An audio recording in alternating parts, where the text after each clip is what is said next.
talk. Okay, we decided this is the architecture we are going to design, and I more or less showed you like how that can be coded in Verilog. Now, once you have neuron, next step is building these layers. Okay, any neural network, if it is layer-based one, you will have this hierarchical arrangement of neurons, and each neuron will have, depending upon the design, many number of neurons in each layer. Now, here, one question is, how this layer can be designed. So remember, last time I made a claim like processing everything in parallel within a neuron might not make sense because we need too many resources, and there might not be a bus which can be able to provide all the inputs simultaneously. That is very true about the first layer, okay? The input layer where you are giving this input, that is quite true. Now, if I look at these intermediate layers, a bus not able to provide all the inputs concurrently, that is not true. They can provide together. For example, this layer, it can provide all the outputs at the same time to this layer. So that part is not valid, but the second argument is still valid. If I implement everything parallel, resource utilization will be too much. So what I will do is for every layer, the architecture of the neuron, it remains same. There is no difference to that. So what I have to do, once I give the input, each neuron will be processing it in the input layer. And once it finishes processing, as you have seen, there is a output valid signal coming from the neuron. And in this particular case, all the neurons in the first layer, they will be asserting that signal at the same time, because hardware, these neurons, they are working in parallel. Only thing is, each one of them, they are getting one input at a time, but they will all finish processing at the same time. So all of them will assert this output value at the same time. So what I will do, I will latch their outputs inside a shift register. So here you can see. So assume like all these are neurons in the first layer. These are their outputs. Whenever any of them makes the output value high, as I said before, all of them will be doing it at the same time. All these outputs I'll be latching to a shift register. So this is like a parallel in serial out shift register. So he will latch it, and from next clock onwards, he'll be shifting out these results one by one to the next layer. So this will be similar to our input layer getting one input at a time. So same thing will happen here also. When he shifts out, the output from the first neuron, that will be going out first, then the output from the second neuron, so on and so forth, to the next layer. While this is happening, the input layer, he will be able to accept new input from the external world. Okay, so again, this is happening in parallel. We are not losing any time other than the initial latency. Initially, there will be a latency because I am sending input one by one. Other than that, we are not losing anything. So that's the architecture I'm going to use for my layer. So if I show the code here, again, one module per layer here. So this one, I'm using a 3-layer neural network. That's why we have layer 1, layer 2, layer 3. And inside layer 1, you will see like there'll be neurons instantiated one by one. Okay, so here you can see different neurons are instantiated. Now we could have used generate statement to instantiate it. Why generate is not used? Generate is not used only because, draw something. Okay. Generate is not used only because you will see when I'm instantiating neurons, along with that, I am passing the names of the file which has the weights and biases. Okay. So in Verilog, unfortunately, there is no way of creating string dynamically. So I will have to supply it like a constant. Otherwise, I could have used a single generate statement, and using a loop, I can instantiate it. But because of these file names, what are in the file, I have already showed. This is the weight for the 0th neuron in the first layer, and this is the bias. These file names I cannot dynamically generate in Verilog. It doesn't support dynamic string creation. Because of that, each neuron should be instantiated separately. So here all neurons are instantiated. Then what is the, okay. 18 second.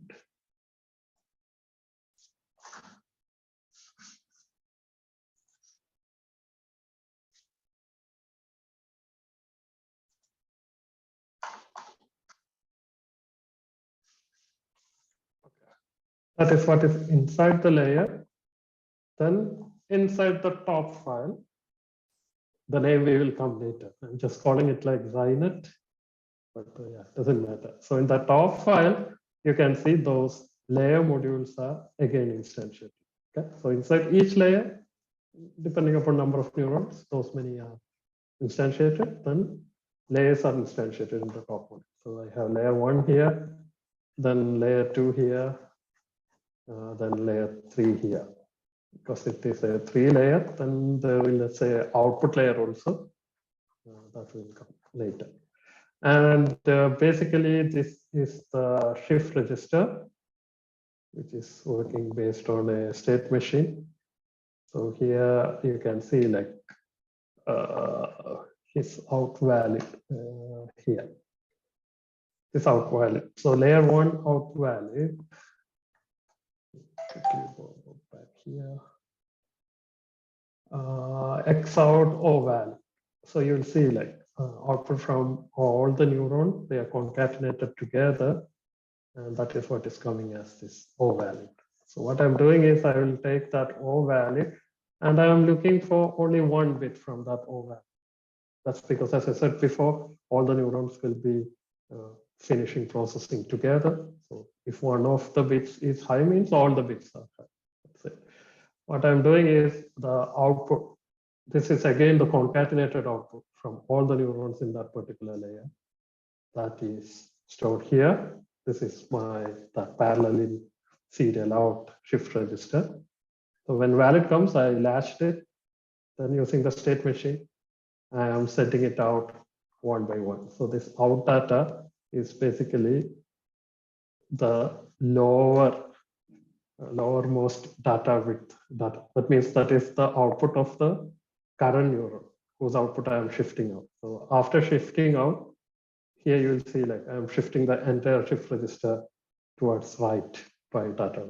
So basically on every clock, output from one neuron will be going out from this state machine. So we need 1 state machine per layer. So that is for the first layer. This is for the second layer, so on and so forth. That is at the top. Now, at the output, I have another module called this max finder. This is similar to the softmax function in neural network. So what is in the output layer, that might depend upon the particular application for which we are using it. So this particular neural net I am showing here is again for MNIST, handwritten character recognition. So finally, what should happen? We will have 10 neurons at the output layer, each representing 1 digit. And among those 10, which neuron's output is the maximum we need to find. Each neuron corresponds to 1 digit in the output layer. So if the first one's output is highest, we'll say the input number is 0. If the second one is highest, we'll say like the second 1 is the input number, so on and so forth. So this module basically takes the output from the output layer, and he just finds like whose output is maximum. Okay, so this is not a generic neuron. This is very specific to this application. Again, softmax we are not directly using, because softmax, if you look at the equation, that's an exponential equation to find. Basically, softmax will convert numbers into probabilities. Again, hardware, not that great. So we can definitely do it. But again, division operation will be taking a lot of resources in hardware. So again, we'll try to avoid division as much as possible unless it is a division by 2's power. Because 2's power, really there is no division, right? It's just shift operation. That is okay, but otherwise we'll try to avoid division. That's why the original softmax function is replaced by this just max find, which finds the maximum value. Okay, so this one stop there. I wanted to show like how it actually works. Okay. So here, this is the topmost neural net, the one I have shown. This is Vivado. I guess you have all seen it. Those who have worked with Xilinx FPGA might be familiar. Again, I prefer this block-based, IP-based design because that makes your life easier. You can just drag and drop things and connect things together. So under sources, actually you can see the same neural network. So this is the topmost file that I just showed you, which is instantiating layers. Layer 1, layer 2, layer 3. Actually there are 4 layers. This one. 4 layers are there. Then finally this max finder is also there. Then inside each layer, you can see it is instantiating neurons. So layer 1 has 30 neurons. And again, inside neuron, it is instantiating the weight and sigmoid.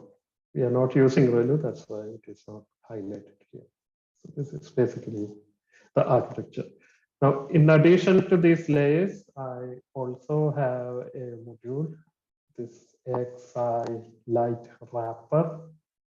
Again, those who have used Xilinx FPGA might be familiar. All Xilinx IP cores, they follow a protocol, ECE protocol. So in the previous discussion, I mentioned if you want to update weights and biases from the processor, there should be some interface for doing it. Yeah, here on. Yes. So weights and biases, if you are updating from processor, we need to use a control or configuration interface. So this particular case, we are using an IIITD interface, which is a slow interface actually, because this configuration operation is not very critical. Not only that, the final output from the neural net, in case of a MNIST detection neural net, what is the final output? Which number is that? That should be read back to the processor using software.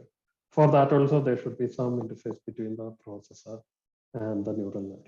So I'm using this IIITD interface for that. So again, this remains fairly constant irrespective of what kind of neural network you are using. So this one, I hope you can see, this in and out, that is the final output from the neural net. And this signal is saying like the final output is valid. So this is coming from the max finder module, these signals. Others are standard IIITD interface signal. I'm not again explaining them. Those who are interested can watch the YouTube video. I have explained it there in a separate video, what those signals means. Basically, it's an address data interface for interfacing between processor and any IP core. Okay, so I'll try to just simulate it and show you. For simulation, again, what I'm doing is, okay, so this is our neural net. So I have some kind of test bench here, not a real test bench. Usually test benches, you cannot synthesize it. You cannot build it into hardware, but this is a synthesizable test bench. That means if you wish, this module also you can implement on hardware, just to show how it operates. So here you can see this is the IIITD interface I just showed you, which is used for interfacing with the processor. This particular design, I have no processor. That's why it is just left there. Then, yeah, these two signals, that you will be able to see at the top here also. So all these are XI light interface to the processor, then these three signals. They follow a protocol called XI stream protocol, where data can be streamed. So that's a high-speed interface because you can transfer one data every clock cycle. Okay, so later also when we interface neural network with a DMA controller, same interface will be used. So this will be an XI stream protocol, a high-speed interface for injecting data. And that interface should be very fast if you want the network to perform quite well. But configuration interface can be slow. Then here I have output from neural network. Then there is also this interrupt signal, which will be later used when we interface it with a processor. Because once the neural network finishes one digit detection, there should be some way to inform it to the processor. You should know that he has done. For that, we'll be using interrupt. So that signal is also coming from this max finder. He's the one who creates it once he finishes data processing. Okay, so if I quickly simulate it, yes.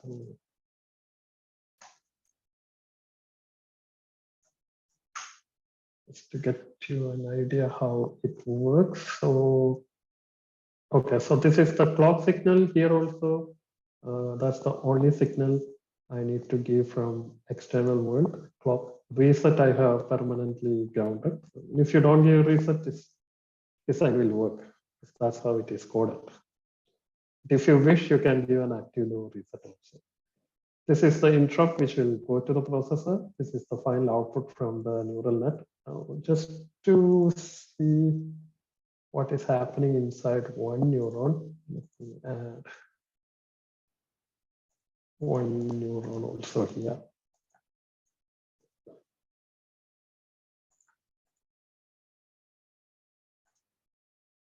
Okay, okay.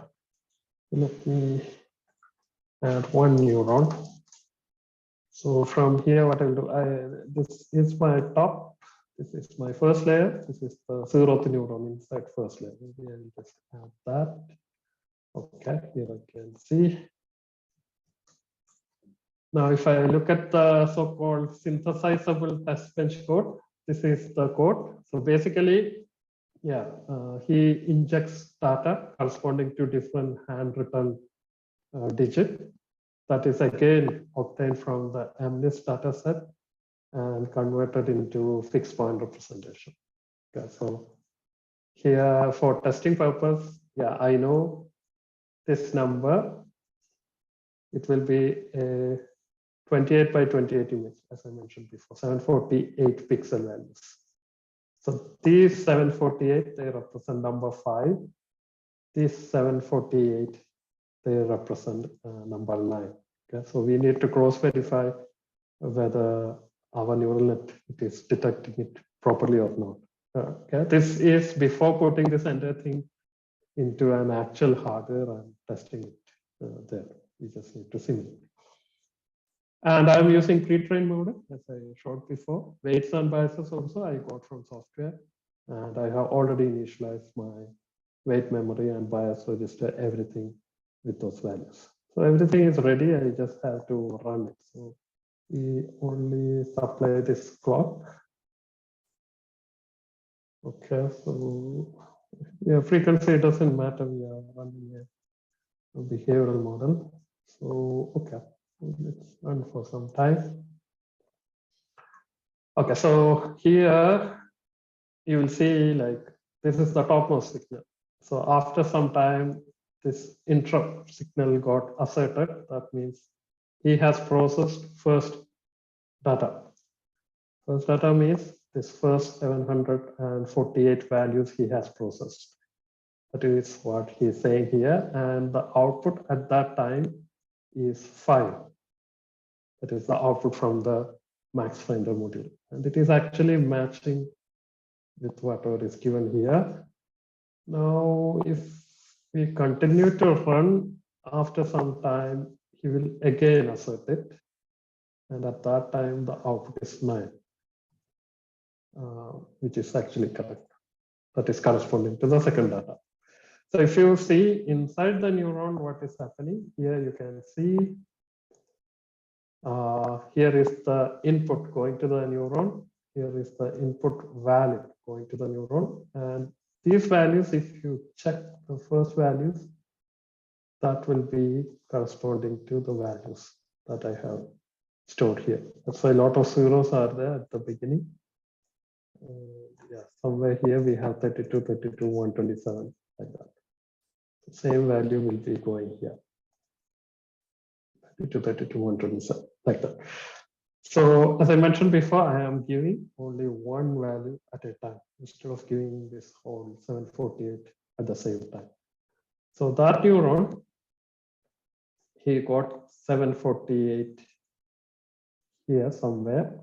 And here you can see the output value from that neuron became high.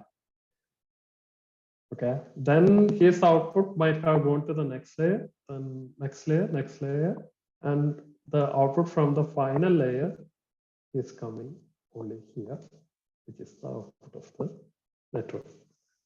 So functional simulation, it is working fine. Looks good.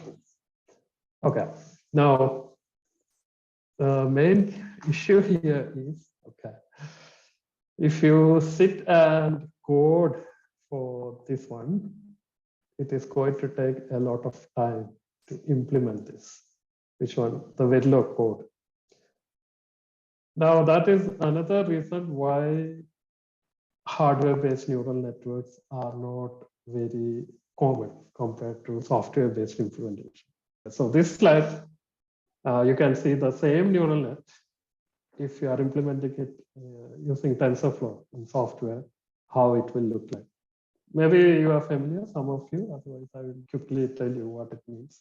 So TensorFlow is a library from Python-based library for neural network implementation. So it can implement all kinds of neural nets, not only feed-forward, we have CNNs, we have LSTM, many kind of neural nets are supported, and it's very popular also. Okay, so, and it's very intuitive. So if you look at the software code here, so what is happening here? So first of all, in any neural net, first of all, we will make something called a model. And TensorFlow, it is entirely using so-called Keras. It uses many other packages. Okay, so Keras was a previously existing neural network library. So TensorFlow is entirely using it. So do not know Python. You can check out these videos. There are many other tutorials for TensorFlow. I'm not covering that. So, but the code is very intuitive. So it is saying like, he needs to make a neural network. Okay. After that, it is just saying how many layers are there, how many neurons are there, what are the activation functions. That's it. So here you can see model.add. He wants to add a dense layer. I just mentioned before what is dense, right? Fully connected. How many neurons should be there? 30 neurons. What kind of activation function should be used? ReLU activation function. That's it. So first layer is dense 30 ReLU. Second layer again 30 ReLU. Third one 10 ReLU. Then again 10 ReLU. And finally 10 softmax. Okay, softmax. That is again basically, as I mentioned before, you will have 10 output. Among those 10, which is the highest, to detect that softmax is used. Softmax uses probability instead of the actual number. Otherwise, it is just finding the maximum value. After that, we'll be calling this function compile, which is basically for training the neural net. After this, I haven't shown the code. There will be a code for testing also. So this will compile it. Compiling basically means train it. So after this step, all the weights and biases will be found. And later, you can just test it using the test data. So it's very intuitive in software, and you can write the code very fast also. Now the same thing, if you want to implement in hardware, it is going to take a lot of time. That is another reason why hardware implementation is quite rare. So what can be done? So As Sumit mentioned, maybe tomorrow you will have a session from Xilinx. So this FPGA vendors, they are also coming up with some packages, some libraries to improve the productivity so that the hardware design of neural nets can be also done quite fast. Okay, so from Xilinx, they have introduced this Xilinx Vitis AI library, which can create neural networks for you. Okay. Now, what are the drawbacks? I will not say a drawback. Maybe personally, why I am not using it. There are certain reasons. First of all, this platform, it won't support our normal traditional FPGA boards. Okay, last time somebody asked me, which is the cheapest board which can support the what I mentioned, that you can work on any Zinc device. But Xilinx White is usually they'll be targeting Alveo board, Alveo 250 or 280 you will need, which may cost in Indian rupee maybe 6 or 7 lakhs for one FPGA board. Some 7 series other boards are also supported, but very expensive, very high-end board. Only those boards are supported by this library. That is one thing. Second one, everything used here is a proprietary in nature. You won't have any clue like what is happening inside. The source codes are actually open source for Vitis, but understanding something by looking at the source code or modifying those source code is extremely difficult. That is another reason. Now, finally, how they are implementing neural networks. They are not directly building what we say like very specific neurons, the kind of neurons that I have showed you. Their approach is more similar to GPU kind of approach. Okay, so Xilinx, they have something called this one, deep learning processing unit, DPU, which is like a, what do you say, application specific instruction processor. You can think like that. So it is not like I showed you, right? I know like I need only multiplication, then summation, and then activation. I implemented only those modes because for my application, that's enough. But DPUs are not like that. This is more like a processor, like a soft processor, but which can be implemented on FPGA, but not very powerful. But the instructions of this processor, they are very specialized for AI application. Like it will have directing instruction for multiply accumulate operation. So this is more of a GPU kind of approach. You can think like some kind of GPU on top of FPGA, right? So this is using some kind of overlay kind of architecture. So the performance won't be as high as specific implementation, but it will give more flexibility. So same DPU can be used for implementing our feed-forward neural network or fully connected neural network. Same DPU can implement your CNN. Same thing can implement maybe your RNN. So that kind of approach there is. Okay, so as I said, performance may not be as high as specific implementation, but since they are using very high-end ports, very, what you say, through PCI Express interface. So these ports you will have to put inside a computer using PCI Express interface, using like Gen 4 PCI Express, very high speed interface. You may not feel the lag, and the performance will be much higher than pure software implementation. Okay, so that's Xilinx approach. But they also use pre-trained model. Okay, that's why at the top you will see TensorFlow, PyTorch, Caffe. These are like software platform. So they'll be also using these software libraries for training. Then they'll be using the trained model. They are also not intending to train on hardware as of now, as far as I understand. Okay, so that's why I tried to develop my own automation platform. I am just calling it XiNet. It is called XiNet because it is mainly targeting Zinc devices. Okay, but can be used on any FPGA. As I said before, instead of processing system, you will have to use a soft processor to do. Okay, so this is how here the coding will look like. Okay, so this is also a Python-based package. You will get a Python package. And what you have to do is, first of all, you need to make the software model here also. And using software model, you will have to do training and extract the parameters, as I said before, weights and biases. So that is what is shown here, TensorFlow train. Now this TensorFlow code for the MNIST dataset, again, I showed you before. So you write this code, then you use TensorFlow, you train it. Somebody is unmuted. Can you mute? Okay, thank you. So you train it, and from the train model, you extract the parameters, basically weights and biases. Now, once you have extracted, you will have to write another Python code, which should match with the software model that you used in TensorFlow. Okay, so last time TensorFlow, here you can see it is 30 ReLU, 30 ReLU, 10 ReLU, 10 ReLU, 10 softmax. Here you see it is quite similar. 30 ReLU, 30 ReLU, 10 ReLU, 10 ReLU. Instead of softmax, I have like hardmax. Softmax is not implemented. You just replicate the TensorFlow code here. Few additional things are there. Okay, so this part is matching. Another additional part here is, what is the input data size? Again, 784 for MNIST because it's 28 by 28. That information also should be provided here.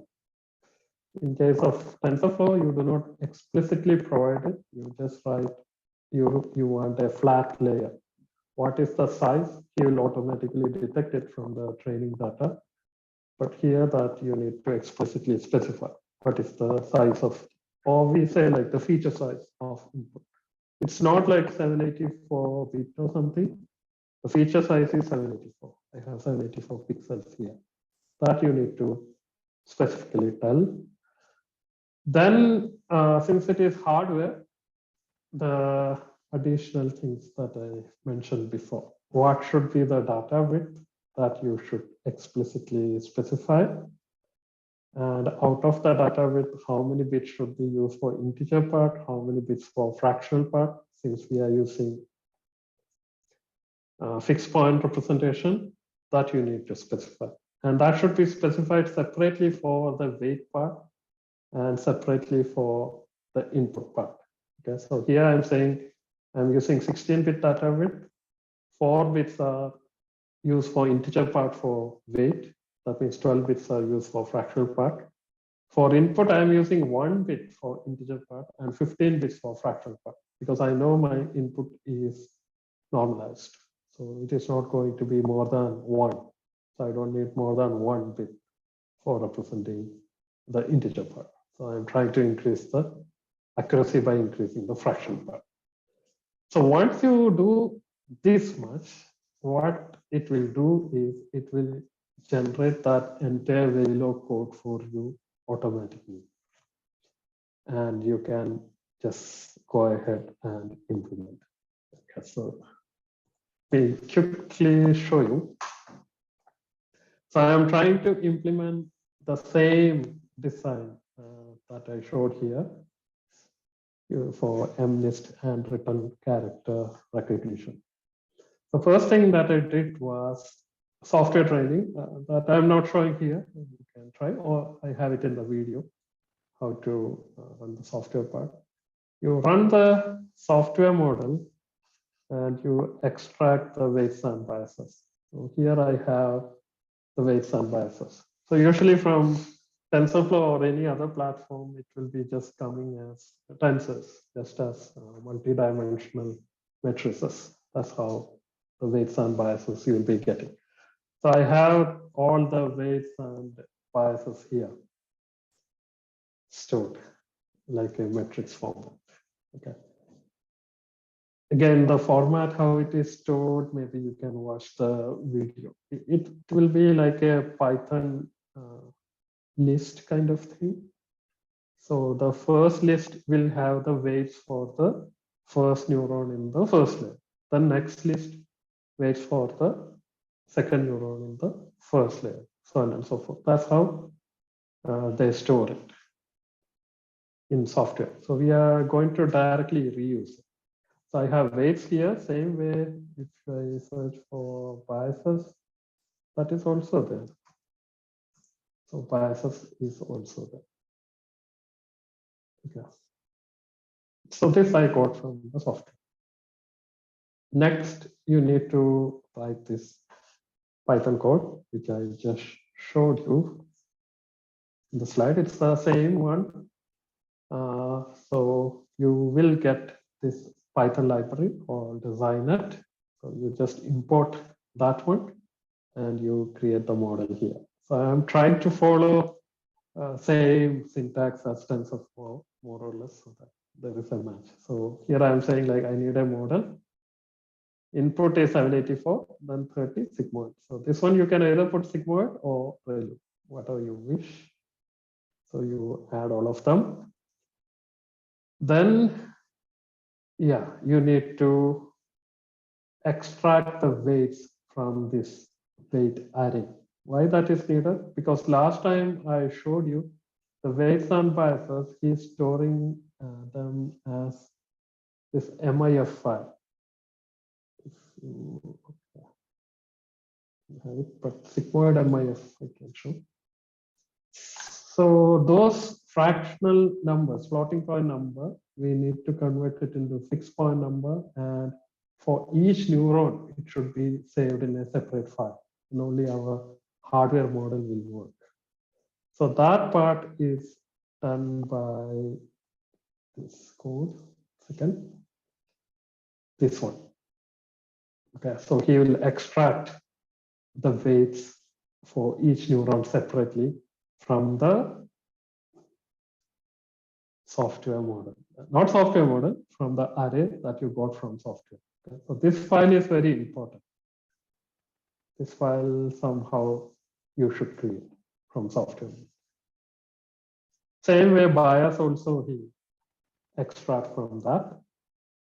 Then finally, there is a model.compile. And to that you need to pass this array, and again specify what is the data width, weight, how many bits integer, input, how many bits integer, and what should be the depth of the sigmoid memory if you are using sigmoid. So last time again I showed you, the larger the size, the better will be sigmoid performance, but more will be resource utilization.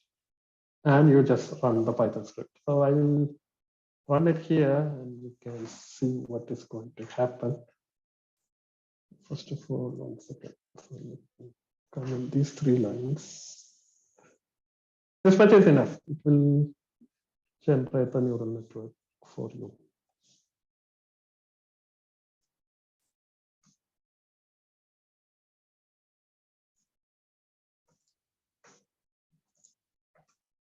Okay.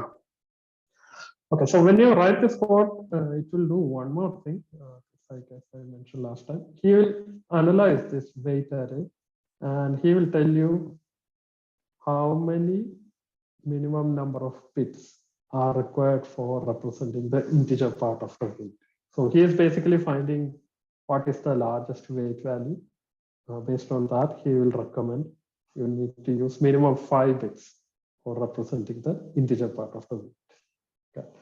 So entire neural net, in this particular case, you can use maybe 8-bit data width. Out of 8-bit for weight part, you need to use 5 bits.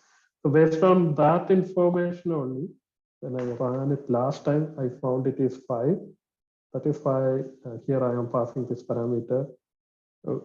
Weight integer size is 5. Okay, so that's how I found it. Minimum 5. You can use it more than 5. So total data width I'm using is 8 in this case. Out of that, for weight, 5-bit integer, 3-bit fractional. For input, 1-bit integer, 16-bit version. If you come to the folder where I ran, you will see he automatically creates this folder called source, and all the code will be automatically there. And all these memory initialization files for what we say, for different neurons, we need weight files and bias files. They'll be all created automatically. Okay, so something maybe just okay. So here, if you see, again, just to show you, here you will see I have layer 1, layer 2, layer 3, layer 4, because here I specified 4 layers. The last one is not a really layer, so I specified 4. That's why here you will see 4 layers.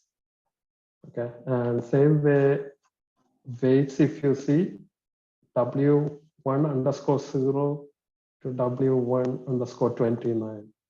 I have 30 files here for first layer because I have 30 neurons in the first layer. Okay, same way for others. So if I just change the parameters here, it will change, but now some error may happen. Why? Because the number of weights and biases in this file should match with the weights and biases I specify here. That's why I said the software model and the hardware model, they should match. Okay, then only it will actually work. But just to show you, like code is really coming from here. I can comment it and run it. Okay, so now I have, if you see, I have only 3 layers here. If I go to source here, if I look at layers, I have only 1, 2, 3 layers there, because that is in the model. But practically this will not work, because the weights and biases from software, that is for 4-layer model. But, I am trying to put it in a 3-layer model. That will not work. Otherwise, it is fine. It will automatically generate the code for you. So this will generate the Verilog code. Now, if you wish to integrate it and build the entire system that is also supported, you just have to say, what is your project name? What is your target FPGA? As I mentioned before, as of now, only Zing devices are supported if you want to use this feature. And you need to give some name of the IP, because the neural net is going to store it as an IP. Okay, so some name for that IP and some name for the block design, which you will use inside Vivado. So once you do this much, and if you run the code again, okay, so let's go back here and delete. What you'll do is he will automatically generate the source code. Now he is actually generating the Vivado project with the complete system.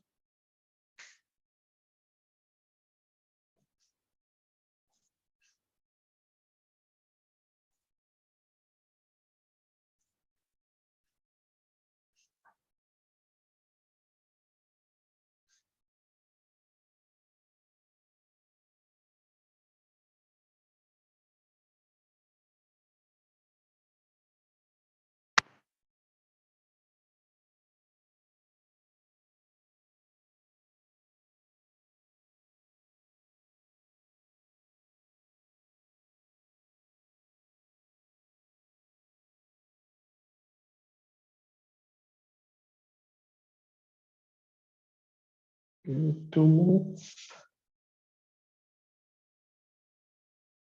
So this to happen, of course, Vivado should be installed in your system, and the environment variable should be mapped for Vivado. Then this can do. Okay, so he's done. Now, if I go to that folder, here also, if you come here, there will be a folder with the project name that you mentioned in the script, mnest project. And inside that, there will be the Vivado project. Okay. Mainnet and this project. And this project, yes.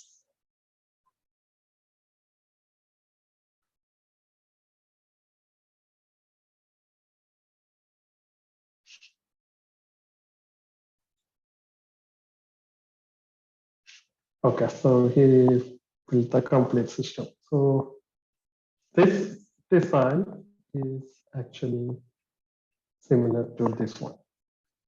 We have a neural net, then we have processor, then we need some DMA controller, then the interrupt, things like that. So here, this is our neural net. This is for configuration from processor. This is the stream interface that should come from the DMA controller. So this is the DMA controller. Automatically instantiates it. So this one and interrupt. Now you'll see like that is actually connected to the processor. This is our processor. TDR is sitting outside the chip. So that we will not see. So this one, now you can directly synthesize, implement, generate bit stream, and put it in the hardware and test it. Okay. The software code for this one, again, I will recommend you to watch the video because I'm not going through software coding. Basically, from processor, you just need to configure the DMA controller so that he sends the data from media to the neural net. And there should be some way in which the data for testing, you should already store it in the DDR. It can be either hard-coded in your C source code, or it can be downloaded using Xilinx SDK or YTIS, whichever platform you're using. And result you will see in the hardware. That part in the video, last two videos, okay, in YouTube, that is there. Those who want to test it on hardware, those who have access to hardware, you can do it. Okay, so that's about Xilinx. So main idea is to generate some libraries, Python-based, which will make hardware-based neural network easier. That is one thing.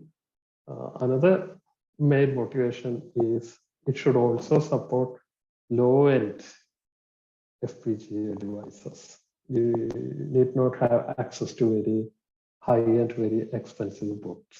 Okay, so that is one motivation for developing this framework. Now, again, the one currently available, the one which is open source, that supports only this feed-forward, fully connected neural network. But I also have an implementation for CNN, but since that is like done as a consultancy project, I cannot release it publicly. But the idea is similar. Okay.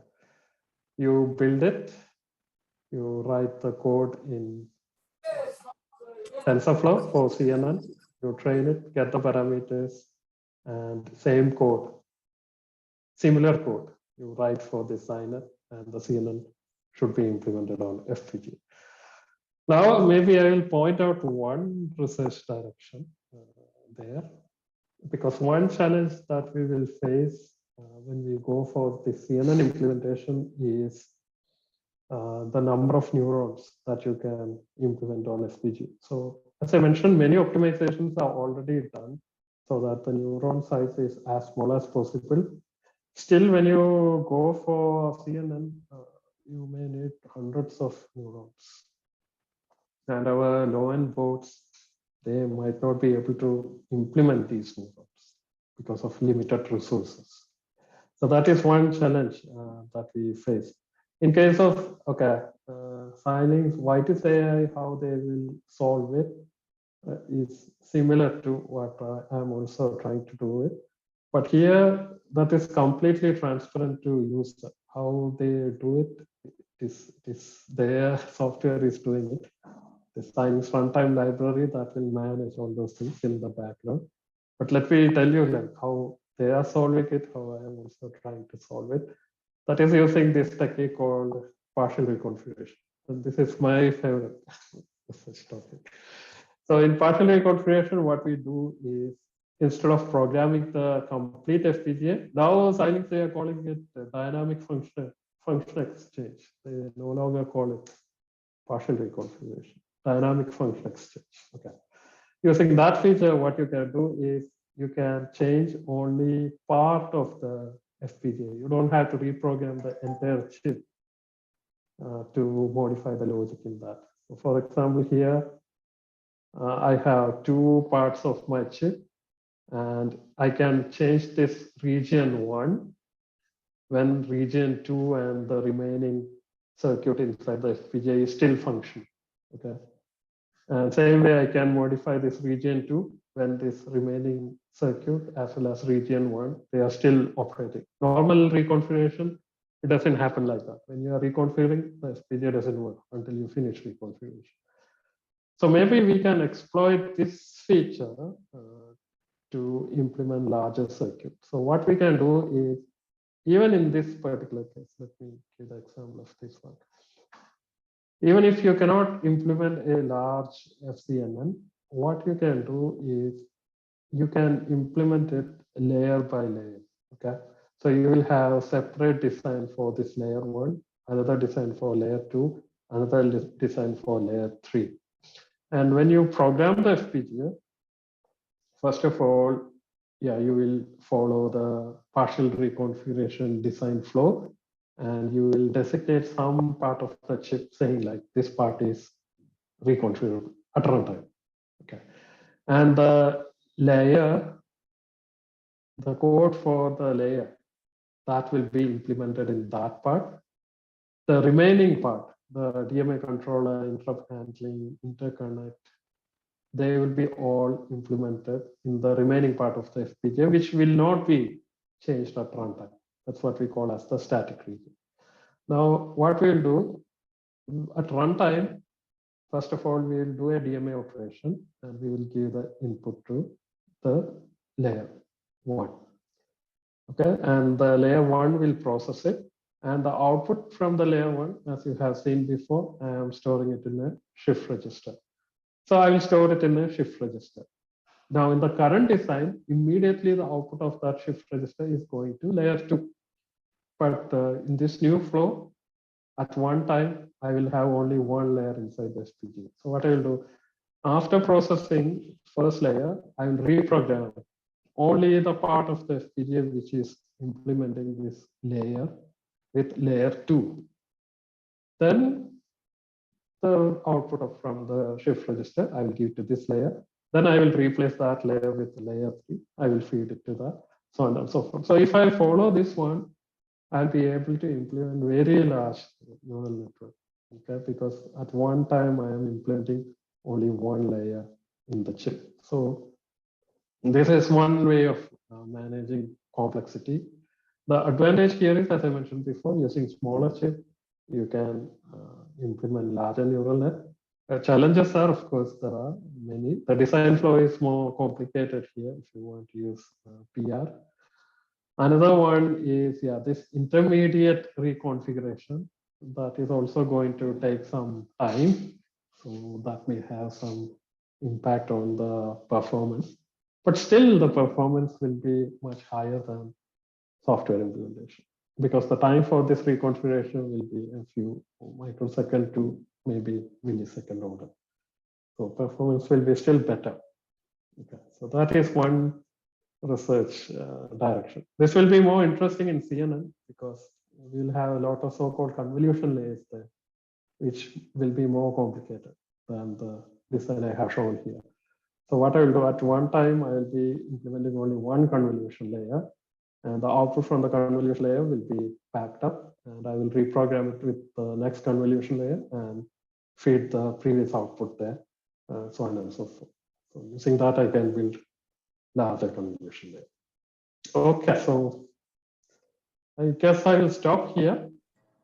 So thank you very much. I think last part I rushed off, my throat is also paining. So I will encourage you to watch the videos. If you have any doubt, please send me emails. Okay, so I will try to clarify.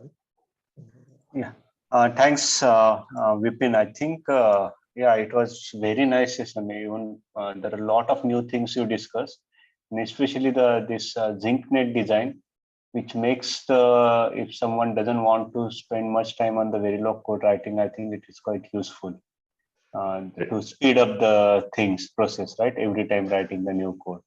Yeah. So yeah, but yeah. So my idea is have something similar to what to say, some kind of Yes, abstraction, but yes, user yeah. can also easily modify it. Modify it, yeah. Have more control, and it's not a blind design, right? Yeah. So okay, since you mentioned, I quickly show you what is actually happening. So this, okay, when you install this package using pip, those who have used Python using pip installer also you can install it because it is hosted in the repos. So when you install it, what basically gets installed in your system, here I have a folder called Zynet here. But when you install it using pip installer, it will be in your install directory of Python. So basically what he installs is this folder. So inside this folder, there is nothing. There is a database folder. Inside that, I have the same files. Files, yes. More or less. Yeah. I got that. More or less same thing. But some of them, yeah, some templates are there. Yes, so he will combine here, there, and he will make it. Yes. So all Verilog is already there. That is why I said like try to make everything parameterizable so that. Yeah. So this, the DPR part, right? Because we are also working on that, but with the application of the channel estimation.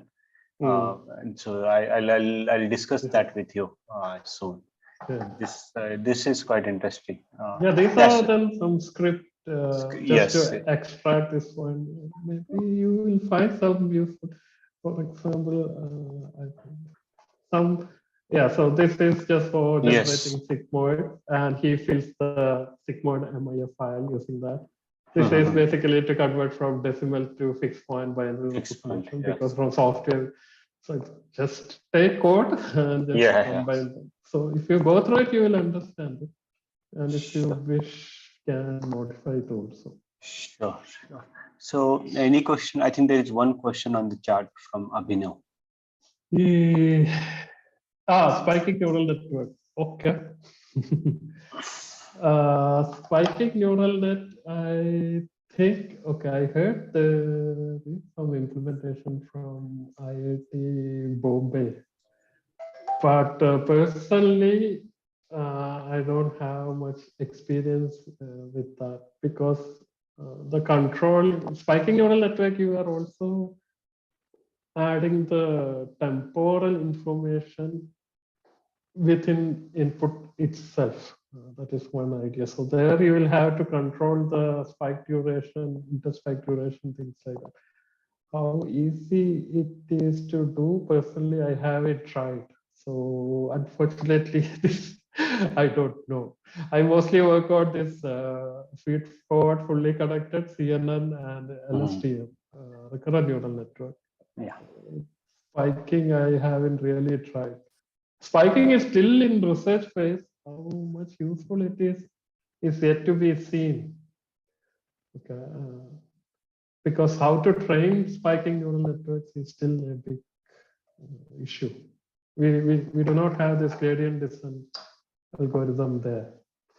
So practical application, I haven't seen many, so I haven't looked at it. For me, image processing, video processing, classification, CNN, RNN, this thing was good. So, sorry, this one I really don't know. Okay. Any other questions? Yeah. Sir, I those are interested. You can, or we can always collaborate. No problem. Yeah. Thing is, it should be useful collaboration. I have experience like people contact, then work something, then they vanish. That will be difficult. Yeah, otherwise it can work. Yeah, I'm also yeah. So Abhinav, you can contact Vipin. Yeah, if you're interested, we can. But I will recommend checking out some paper from IIT Bombay. Is there. Another person told me like it is from DRDO. They have seen it, but I don't know. The CNN I did it for DRDO. for their operation. So they also asked like spiking, etc. I don't know. They said like from IIT Bombay there is one. Okay. Check out. So Mansi, you had in question. Yes, sir. So I just wanted to confirm the part you were reiterating over the partial reconfiguration, if I got it right. So in the partial reconfiguration part, we are reconfigurable part will include each layer separately. Yeah. And in the if we program it with the first layer, the output from the first layer will be stored in a memory in the static region, and that will be fed to the other program reconfigurable layer. No, you can assume like I will put layer 1 here, right? And I will inject data here, and the output from the layer 1, yeah, as you said, I will have a memory in the static region, it will get stored there.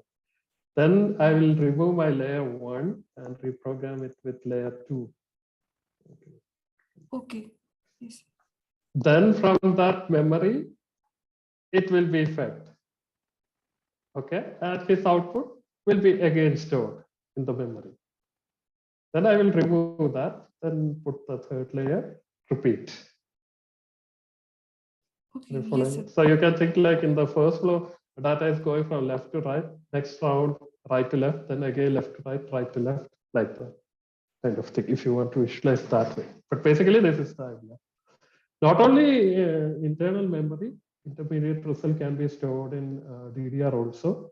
If the result is too big, that's also possible. But yeah, basically this is the idea. One layer at a time you host. Okay. Thank you, sir.